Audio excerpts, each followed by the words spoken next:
నేను ఆస్తి కోసమో డబ్బు కోసమో ఈ పోరాటం చేయట్లేదు. ఎందుకంటే ఇది పోరాటం కూడా కాదు, ఇది ఆత్మగౌరవానికి సంబంధించింది, నా భార్య పిల్లల సేఫ్టీకి సంబంధించింది. ఇది నాతో ఒక మగాడిగా నాతో డైరెక్ట్గా వచ్చి నాతో ఏం చేసినా పర్వాలేదు. నా భార్య పేరు ఇంక్లూడ్ చేయడం, నన్ను తొక్కేదానికి నా 7 నెలల పాపని ఇంక్లూడ్ చేయడం, నా బిడ్డల ఇంట్లో ఉండగానే అలా బిహేవ్ చేయడం కరెక్ట్ కాదు. ఈరోజు పోలీస్ దగ్గరికి నేను వెళ్ళి ప్రొటెక్షన్ అడిగాను. నేను మొన్న వచ్చి అడిగినప్పుడు మీకు అన్ని ఎవిడెన్స్లు ఇస్తాను, ఎస్ఐ గారు ఇక్కడి నుంచి వచ్చి నేను ఇస్తాను సార్ ప్రొటెక్షన్ చూపించాను, బౌన్సర్లు అందరూ అక్కడికి కొండ దాక్కున్నారని చూపించాను.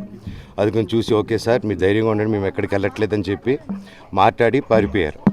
ఇప్పుడు కానిస్టేబుల్స్ వచ్చి అందరూ నా మనుషులందరినీ భయపించి ఇప్పుడు వాళ్ళ పేర్లు తీసుకొని బెదరగొట్టి మా మనుషులు పంపించేసి వేరే బాడీ గార్డ్ లోపల పంపించున్నారు సార్.